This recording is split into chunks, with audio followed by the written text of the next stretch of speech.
Welcome to the Soul Fam Podcast. I'm Diana Marquetta, host of the Soul Fam Podcast. Please remember to like and subscribe at the end of this podcast or at any time.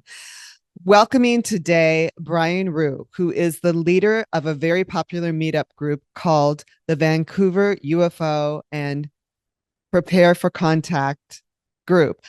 I hesitated as I mentioned this simply because I've been on this group before. I joined Brian and a group of very interesting, very sincere individuals who've had various levels of experience with UFOs, UAPs, even abductions, so to speak, visitations. Brian has been interested in ufology for more than 20 years.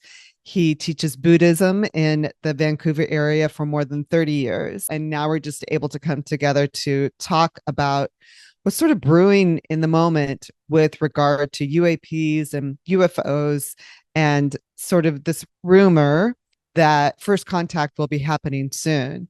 And I'm curious what you feel, Brian, is actually going on.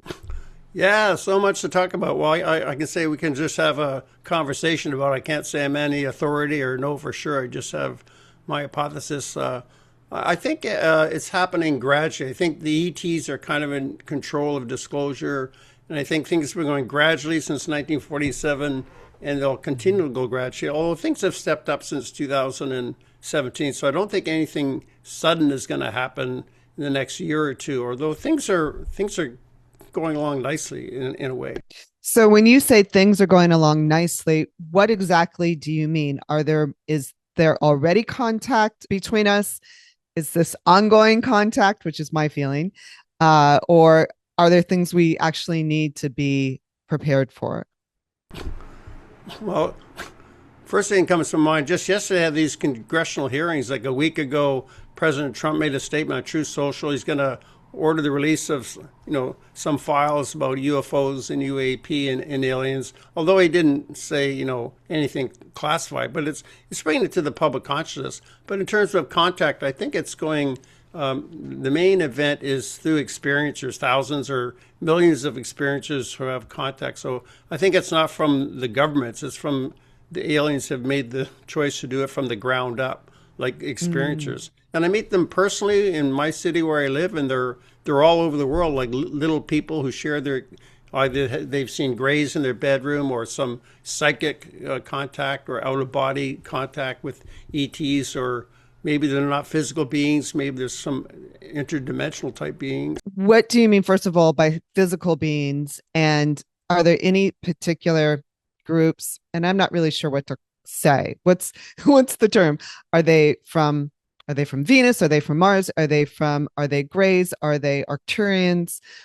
Who seems to be the most predominant group at the moment that's really working with us, contacting us? I would say the Greys are the most predominant and common physical ET working with. Like some people in ufology question whether there's any physical ETs at all, whether it's maybe just a paranormal phenomenon. Like I know I've talked to like 10 different people from the Conscious Contact Research Institute. I'll just show they're really good research beyond UFOs, where they surveyed surveyed 4,350 people.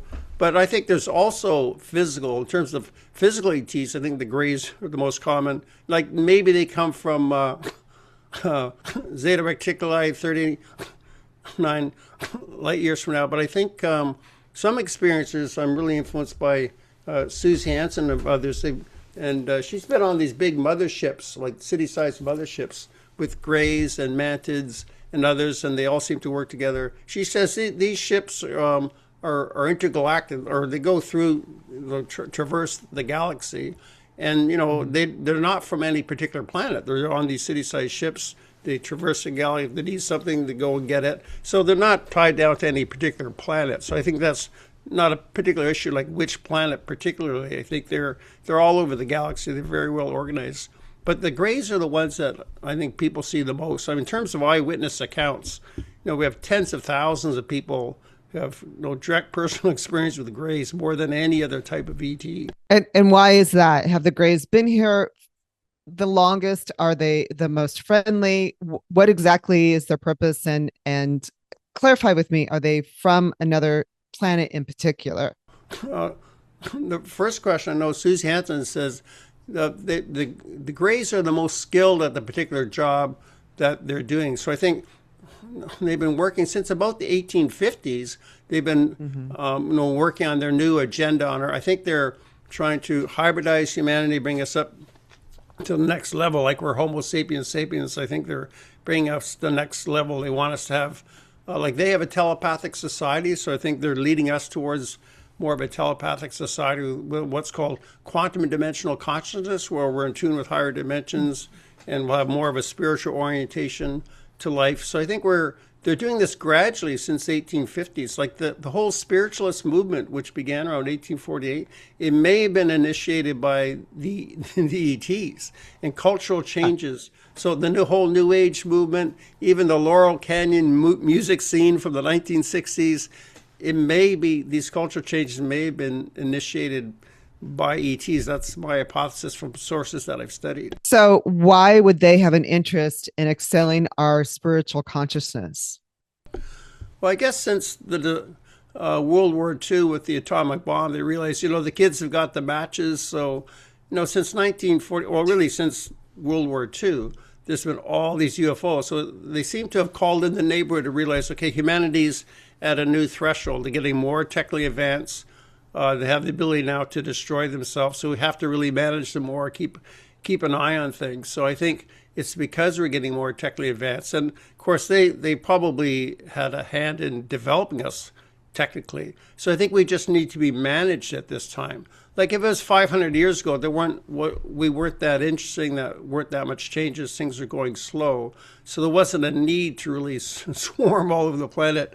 But since, the end of World War II, there's really been like swarms of UFOs. Like Richard Dolan, he's a UFO historian, he says this is extremely extensive and extremely covert. It's all over the world, This major operation is going on. So, what are they doing? So I think they're developing us to the next stage of humanity. In a sense, they're hybridizing us. Explain hybridization. Maybe not so easy to explain.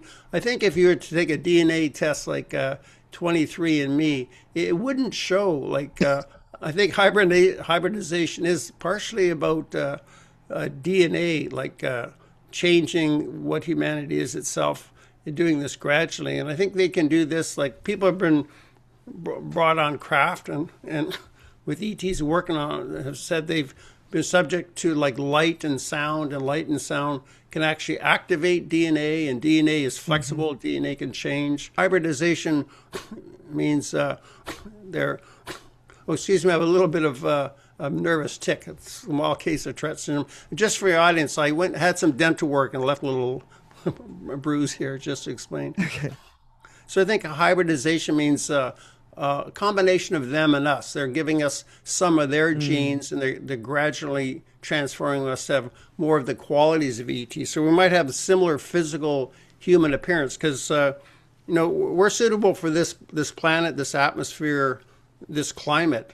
And like the gray aliens, they're not suitable. Their bodies aren't suitable. So I think they're making hybrids with our kind of bodies, but with their consciousness and their mind and more of their DNA. And it's a gradual process, maybe over centuries. So do you feel, Brian, and this particular term isn't new to the Soul Fam podcast. We've discussed this before. Co-founder of this podcast, Strummer Salden, and I have had deeper discussions with previous guests about the fact that Lexi may indeed be a hybrid. And she was told by her grandfather that she was a hybrid. And that was sort of confirmed a couple of times in our interviews. Do you feel that the hybrid technology is the reason for that is to change our consciousness, or is it to shift our physicality so that our physicality is in a position to exist on another planet, exist in another atmosphere or a different environment? I think it's to change our consciousness. I didn't even consider so much about shifting to another planet, another environment. I would say no, it's more to shift our consciousness. Although I think what they do, they mix and match. They work with planets all over the galaxy. So from their perspective, they might say, okay, I think they are taking hybrids and they're taking them to other planets that are suitable for those planets. So I think that's going on as well. they're hybridizing us, and then they think, well, for that particular planet there, we could use this type of human body that would fit that climate of that planet. So I think that's going on all the time. They kind of mix and match. I think DNA is there especially. But yeah, but to answer your question, I think it's about changing our consciousness. So I think, yeah, they're trying to raise or develop the consciousness of humanity. So this is kind of the issue. We have 8 billion people with 8 billion intentions going all different directions. Whereas I think the Greys, because they're telepathic, they're more of a communal society, kind of a hive mind, and more of a sense of a purpose and a good sense of community. So I think that's actually a good thing. Some people think that's a scary thing, and people emphasize, free will, the rugged American. I'm sovereign, free will. But I did a video with Sherry Wild and Judy Carroll, and we're discussing maybe free will is the problem. We've got so much stubborn free will. So that's an issue in raising the consciousness of humanity. Is it because we have the tendency, obviously, we're at war on multiple levels throughout the world, and it's easy to push a button, or that we could put ourselves in a precarious position. So is the sense that if our consciousness are raised, we will become more of a community and less concerned about beating the other guy. We need more of that. Maybe the DNA of Homo sapiens sapiens was made for hunter-gatherers. If we would look back, 12,000 years or whatever. This is true. Maybe Homo sapiens sapiens was well suited to be hunter-gatherers. Now we're in cities with millions of people, and we're connected with the internet, and we have a lot of wars and a whole globalist kind of structure in place. So maybe we need a new and improved human to deal with the world as it is now, the modern world. So I think that's what the ETs believe, and that's what they're doing. So they have an active project. They're actually engaged in this, but they feel they have to do it behind the scenes secretly because humanity can't handle the truth. Do you feel that's true, that humanity can't handle the truth? Yes, I think religion would be upset. It has to be done gradually. It would upset even scientific materialists, even scientists who believe in total materialism, no life after death. They would be shocked to understand this is more of a consciousness phenomenon. These ETs are extra dimensional. They're in higher dimensions, and they can pop lower into our dimension. That would be a shocking reality. Just to have full disclosure, tomorrow from the President of the United States, Yeah, I think it's got to be done gradually. I used to be in favor of full disclosure. Like most people in the UFO community say, we want disclosure. This is wrong. This is immoral. This is corrupt. But I see now that it really has to be done gradually because humans are reactive. They freak out. So we got to sort of maintain the stability of society. It's very, very interesting. Do you have a sense that there are other reasons, or that there's a possibility that even our own government's capable of anything, but our government or other governments may already have established communication with extraterrestrials or with other planets for reasons not relating to consciousness, but perhaps related to something more like mining for minerals, that their planet has something that our planet needs, our planet has something that they need? I haven't thought too much about minerals. I would say I don't think so, because I think they have the ability to just come in and take whatever minerals they want. I think they have underground bases, underwater bases in mountains. They don't have to ask or have any or consult with us. Though I think there's definitely a relationship. Like Bill Uhouse in the 1950s worked in Area 51, and he said he worked with a particular Gray named J. Rod, who was there just to answer engineering questions on back engineering. They worked to discuss philosophical questions or history. And I have a Mason, actually, in my UFO meetup. I discussed this with him. He told me that secret societies have held ET secret for centuries, and I believe this is true. Like, I think the ETs have needed boots on the ground, people to work this out with, even for centuries. I think this has been going on. So why would the Masons do something like that? Secret societies have held a secret. He didn't specifically say that the Masons did. Could even be the Catholic Church with their secret archives. They might have known about this for centuries. Well, I think the ETs may have needed people to know about their presence and maybe some direction or guidance through the political world, maybe. But certainly since the 1940s, 50s, I think the U.S. government has had a relationship with ETs, like Greys. I also think look, there's a negative side to this. I think some reptilians are good, some are bad, but I think there's a negative reptilian force working throughout the world, like a globalist type system, like the kind of the David Icke thesis about reptilians. You know about that? I do. Why don't you share it with our audience? Yeah, the idea is that reptilians might be kind of a lower fourth dimensional being, or they might live on Earth on an underground basis, and that they work through human elites, like say through the international bankers or the City of London, or and that they're running governments and media and corporations with their influence behind the scenes, and they have the ability to shapeshift, so they could shapeshift as a human, and some people have seen humans shapeshift into reptilians, so they're in powerful places. But I think they're lower. That I think the good ETs, like the Greys and others, are higher, and they're benevolent and they're good. So I think the reptilians, the negative ones, they're lower in the chain of power. So I think that where our backs are covered by the good ETs, but I think this world is dominated by a negative reptilian force, and this is being counteracted. So I'm optimistic about the future. The raising of the consciousness and the more benevolent ETs that we working together, hopefully, humanity with the benevolent ETs counterbalance the negativity of the lower level or lower frequency sort of ETs, the reptilians and the elites that are working together. Yeah, that's my big picture. Look at the big picture, like good and bad in the world, and how the law of karma plays itself on the world. And people have a choice to do right or wrong. Yeah, that's my view of the big picture. I think that's what's going on. And that we're going through a phase now where the good is coming in more, and the reptilians are more on the retreat. And I think they realize that. That's kind of their time is up. So things might be much better a century from now. So, there's going to be problems. Things might get worse before they get better. But in the big picture over time, I'm quite optimistic about the future. And other experiences have said that as well. Do you feel that's why we're seeing so much happen at the moment, that this is sort of the last effort for that side of the fight, so to speak, to claim their last battle? It could be. A lot of people say that. It could be. I hope this is one of the last battles. Who knows? These problems are going to go on for another 10 years, another 50 years. Right. Yeah, I don't know the future. I think from an ET's perspective, they look at like 500 years at a time, or 1,000 years at a time. They have a lot of time, and they don't have any principle that they have to intervene. Like, there's no obligation for people to ask, why don't the good ETs stop the bad ETs? But I think this is just the way the law of karma plays out. Like, the lion eats the gazelle. Why don't we stop the lion from eating the gazelle? Well, that's nature. That's the way it goes. So I don't know about a timeline, how long this is going to take. That's a really interesting way to sort of put a perspective on it.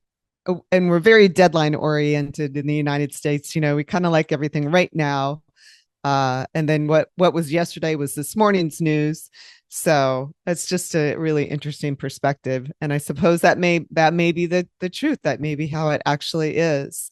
And I'm kind of thrilled to hear your perspective on consciousness and spirituality, because I don't know that I've always heard that.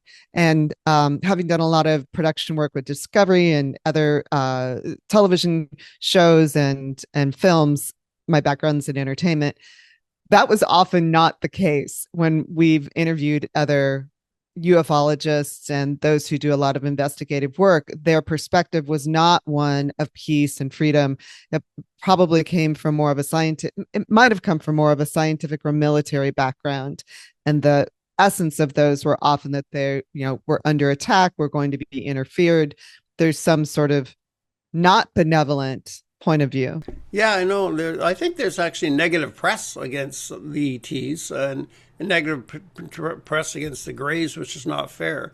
And one kind of far out idea is, since the reptilians control media, the reptilians themselves could be creating negative press against the good ETs. Like movies like Independence Day. It's obviously they're taking over the world, they're blowing us up. There's all these negative movies, but there are positive movies like Close Encounters of the Third Kind. It was probably some real inside information. So some people have, I think some people have a deliberate negative agenda. Some people aren't being honest. And maybe some people, like within the government, feel that in order to have gradual disclosure, they need disinformation to confuse people to make it go slow. So they might actually have noble motives. They might think we have to muddy the waters to slow this down so people don't know what's going on. I mean, I prefer that people just try to be honest, but I think some people are definitely trying to mislead the public. So do you feel there's already been first contact, or that there's going to be some dramatic first contact? I think that there's definitely been contact. Like I think President Eisenhower probably had a meeting with aliens in February of 1954, I think at Holloman Air Force Base. There's several sources that point to that. And people within the U.S. government, I think perhaps ETs are walking down the halls of the Pentagon, certainly Area 51, like witnesses who've worked with Bob Lazar. He was told to walk straight ahead, don't look right or left, and he peeked to the right and he saw a gray with two guys in white suits, like white lab suits. So I think they're definitely working within government. And also people have witnesses reptilians coming out of elevators in military bases or government offices. People have seen reptilians. There's a number of witnesses. So I think they're embedded, they're working. It's not just about the United States, right? I mean, it could be other parts of the world. I think so. So what's been your experience with this? Why did you get so deeply involved in this? And it's certainly sustained your interest for a very long time. Yeah, as a child, I always believed this was a real phenomenon, UFOs. I'd see it in the newspaper or stories about it. I always took it seriously. Even my first Buddhist book, I published 3 books. In 1999, I published my first book, Freeing the Buddha. I had a chapter called Buddhism and UFOs, because in Buddhist cosmology, we have devas and they're shapeshifters. So it doesn't contradict in Buddhist cosmology. Devas are like angels, higher realm beings, and they would pop in our dimension and talk to the Buddha, and Buddha would have meetings with devas. And the first heaven of the central sphere in Buddhism is a realm of flying things. So Buddhism accepts UFOs. But what really got me going is my roommate back in 2006 said, Brian, there's this new thing called YouTube. Oh, what's that? So I typed in UFO. I had an interest in UFOs. And I was shocked, stunned, and amazed at all these UFO documentaries. So that's how I really got into it through YouTube. So I became one of these MIC experts on YouTube, watching thousands of hours of YouTube videos. So I probably spent at least 3,000 hours studying it since then. I did see a UFO just 6 days before I started my UFO meetup, which may have been kind of a signal from them. But it's more just through study as a researcher. I'm not much of an experiencer, but I know I did have a UFO sighting in 2009. And what was that sighting? It's right here in Vancouver, just a block outside of my home. It was 11:30 at night on May 28, 2009. I just stopped by a train track to look at the city lights, and then something caught my eye. It looked like a small object, maybe a 2-foot sphere going by like this. I saw it for 10 seconds. It was only about 200 feet away. And I thought, what could that be? Like no light, no sound, didn't reflect any light, going, about the speed of a car going by. No explanation. And I had a reaction I discovered later, which sometimes happened, which I didn't react too much. I thought, must be UFO. So I just went home and fell asleep. And about 10 days later, I wrote out a report and posted on the website ufobc.ca. But sometimes that happens. People see a UFO and they don't react to it much. And that might be caused by the aliens themselves. So that might have been a signal from the Greys that, you've got this UFO meetup starting, because it immediately became the real scene in Vancouver. Like we immediately had successful meetings, like 20 people at a meeting, and I met some real experiencers. It really became a scene. So it might have been some type of signal from them. That's so interesting. I have heard that from other experiencers or people who have seen UFOs, that it sort of doesn't resonate until later on. Then they realize, that did happen. So that happened to me. That's a common experience. Speaking to the people in your meetup group, which is open to anybody to join, correct? Yeah. It's just meetup.com. It's free. Come to meetings. We're meeting with Grant Cameron. He's probably Canada's best known ufologist. We're doing a Zoom this Saturday and meeting him in person this Sunday. Wonderful. And what is the name of the meetup group again? It's called Vancouver UFO and Preparing for Contact. So my experience, very limited, however, was just one meeting on the meetup group, but there were some really lovely people there, and they shared their experiences very openly, very graciously, with a lot of detail and a lot of emotion as well. And I just wanted to share that. Is that common among those in your group, or at least those that you've had experience with? We get them all the time at meetings. Like meetings will people will pop up, never met them before, had some incredible, amazing experience. For instance, in 2020, I met Jeff Selver. He later published the book The Rising, and he changed my whole direction in life. Like he's had really positive experiences with the Greys. Prior to that, had kind of a dubious impression of the Greys based upon Bud Hopkins and David Jacob. But Jeff Selver's had like 26 contact experiences, and we did a series of videos, and he described it in detail, and really positive experiences with the Greys. And he's the one that introduced me to Susie Hansen. So she's been like my highest source on the culture, the society of the Greys. So yeah, we have incredible experiences. It was a meeting like with 4 people, and we talked with them for 5 hours. So it really was a turning point for me to really dive specifically in the Greys and the Mantids as well. I think the Mantids are like the architects who plan this, and the Greys are like the emissaries and technicians who carry out the plans for the Mantids. So the Mantids I have kind of the highest reverence for and respect for. I think they're kind of organizing, in a sense, they might be the legitimate government of planet Earth. Interesting. Why do you say the Mantids, and where are the Mantids from? Some experience has been told by the Mantids that we cannot explain to you where we're from. We are not from a planet. Oh. So right away I think of Buddhist cosmology. Like Buddha described the Brahma realm, with Brahmas of 1,000 world systems, who their consciousness encompasses 1,000 world systems. So these Mantids, they can put thought packages in people's subconscious mind. Like Susie Hansen describes being on these city-sized ships in lecture halls with 250 people, and the Mantids will put thought packages in people's subconscious minds, so it'll pop up later in life, information they need, and even some inventions that people have created could have come from them. So they have these vast consciousnesses, a much higher level of spirituality and consciousness and intellect, way beyond us. So they're higher than the Greys. It's kind of like a hierarchical structure. Oh, that's fascinating. And I had not heard that previously about putting those sort of intellectual packages into our minds. It makes sense. I could use one maybe, but Me too. and I understand the concept of them really being from another ultra dimension that probably involves many civilizations.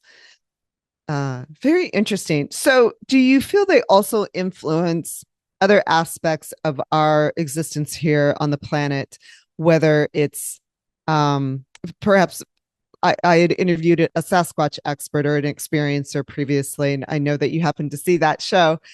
Do you feel like there's a connection to other tribes or other beings, so to speak, that are here but not here, that we maybe aren't seeing completely? Yeah, I think the Mantids are probably managing a lot of the world, but I think particular tribes have relationships with particular ETs. I think that the Bigfoot and the Sasquatch, I know that's described in Buddhist cosmology. The Buddha called them yakas, and some could be good, some could be bad. The Buddha described it as a lower level deva, like the lowest level, like angel type. The Buddha described it as an interdimensional being that shapeshifts, takes on physical form, leaves footprints, you can see it, but then it phases out of our reality, goes back to being a deva. So that explains why you can never find a Sasquatch body. So there's discourses, the Buddha describing this, and the Buddhist commentaries talk about this. So I think that's what the Sasquatch is, just from a Buddhist view. But in terms of ETs, like I think they generally work together, like, there's Arcturians, Pleiadians, whatever. I'm not too concerned about all the names or where they come from. But they've been seen to work together. So I think some like native tribes work with particular types of ETs and have a history with. Speaking of star seeds, that's a very sort of popular thing at the moment. And I don't mean to dismiss it. I have had deep discussions about star seeds, both on this show and with individuals outside of the show. We talk about it a lot. So are star seeds a real thing? And is it appropriate for us to understand that we might have lineage with the star seeds? Yeah, I've been talking about the star seeds for years. I've been doing videos with Mary Rodwell since 2018. So she's worked a lot with the star seeds. So she's in Australia. Last 30 years, she's worked with like 3,000 families. and over 1,000 starseed kids. And yeah, I think they have talent. Some are psychic, and also people like Susie Hansen. She describes the 3 waves of souls coming in. That includes starseeds and other types of people. Yeah, so I think this is an ET plan to they could be ETs taking rebirth as humans. So in a sense, that's how they're affecting human society, getting into human society. We're actually taking rebirth as human babies, as starseeds or hybrids. So that it's kind of like invasions of the body snatchers, but I don't want to be negative about it. So instead of invading from outer space or dropping on the planet or putting hybrids here, they're actually getting born as human babies. That's how they're entering our society, making a change from within. So that they are born with a higher state of consciousness and perhaps even a higher state of intellect or a higher sense of dimensionality and even empathy. Yeah. And some of them might even have Asperger's or autism. That may be a way to affect the vibration of the Earth. Like it's quite complicated, the way this planet is actually working out.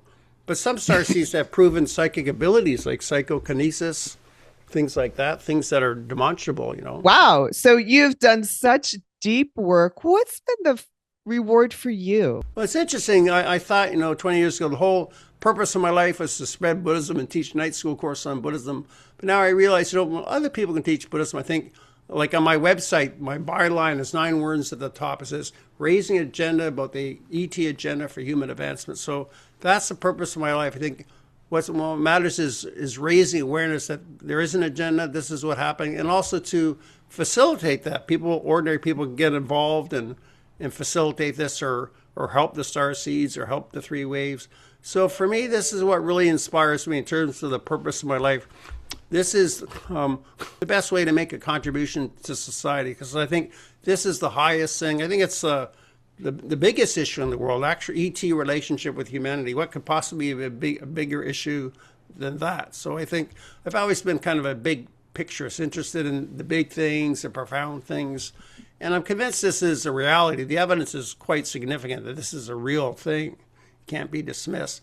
Yeah, so I find it inspiring and interesting, and it's something none of us can fully understand. I always have a working hypothesis, and I'll change it. We can't be certain about it, because as long as we live in this 3-dimensional world, we can't be certain about what's going on in higher dimensions. It's thought that we are that we're currently in the 4th dimension, that we've moved out of the 3rd, that we're in the 4th dimension. Certainly there's things that are always going to be 3D. And now we're hopefully moving into the 5th dimension. Does that help shift our relationship with extraterrestrials? Yeah, some people express, I guess there's different wording. I know Susie Hansen says she doesn't use the term 5D, like the Greys have never told us that. But yeah, there's different ways to express it. But yeah, I think we're going beyond the type of consciousness we've had, like, say, since the 1950s, had more of a conservative Christian society.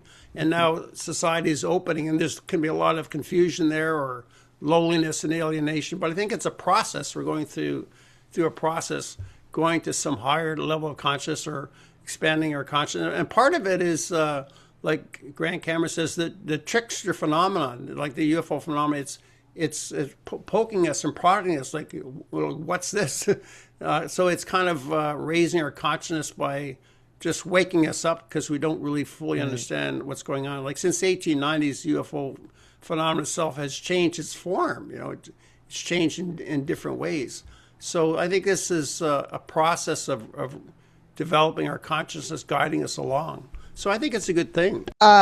If somebody's had an experience, what would you suggest they do? How do we document it? Or how do we even get a little feedback from somebody about something we might have experienced and really we're not completely sure what it is? Yeah, I think it's good to, I know Susie Hansen says it's good to have someone to talk to, but she said, be cautious. Talk with an experiencer or someone who has experience. Mm-hmm. You might not want to make a video and go public right away, because it might, some people might ridicule you or might affect your reputation. But with our meetup, we encourage people, if they want to talk about it, we can talk about it without recording a video. Sometimes we do Zooms without recording. We meet in person without recording it. Or if they want to make a public video, sometimes we have Zooms, meetups that are just called open mic for experiencers. We've had some amazing people just show up.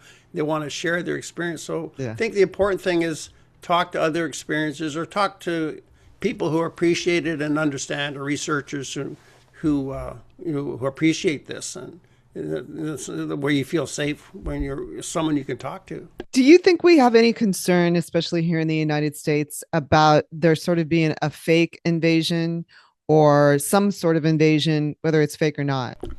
Well, that's been an idea around since the 1970s. Well, it's possible they could do that. The idea the globalists want to gain world control by saying, okay, there's an alien invasion, but it's fake, so they take away all our rights and sovereignty in order to fight. It could have. I kind of doubt it'll happen, especially since we know about this plan and we've talked about it.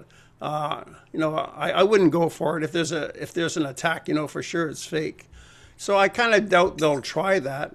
And I wonder if they have the technology to pull that off. So I'm not too worried about it. No, I'm not too worried about it. But it's a possibility. That's interesting that you question if there's the technology. I don't question it, but certainly we've had the drones show up over New Jersey last year. There was a lot of that kind of hullabaloo going on, and big concern about all of that. And we've been told here on the show before that there's going to be some sort of attack.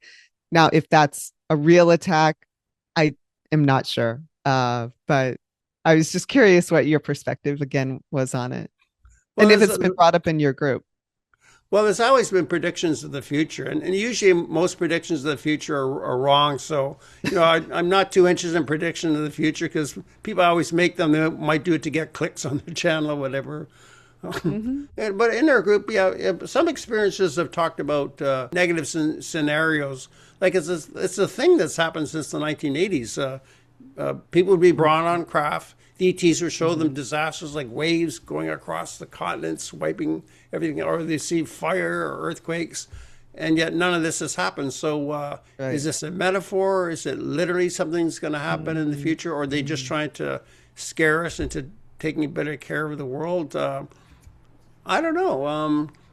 Yeah, I really, really don't know. So I'm just hopeful that there won't be a major disaster, but I'm trying to be optimistic about the future. I guess I don't think there's going to be a major cataclysm, but of course I'm uncertain. Right. I understand. It's interesting. That's an interesting way to put it, that they have to show us cataclysm in order for us to take care of the planet. But so be it. Sometimes it takes a lot of convincing. Do you do any outside of the meetup group? Do you speak in public? Do you ever do any counseling with people who've had experiences and want to just bounce the experience off of somebody? Do you also do a little research yourself out of the group or outside of the group? Yeah. If somebody wants to call me one-on-one, yeah, they can, and I do it for free if people want to just talk about their experience, have someone to talk to. Yeah, and it happens within the meetup as well. Sure, I'll do that. And we have group. Yeah.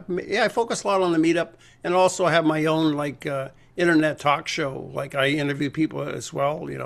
So that's kind of like my main focus. Is this? This is really my main focus. But I'm happy to talk to people one-on-one too. What is the name of your internet show? Oh, it's on my biggest channel is on BitChute. Like I have a small YouTube channel, but bitchute.com. It's just called Brian Rue. So, Oh, interesting.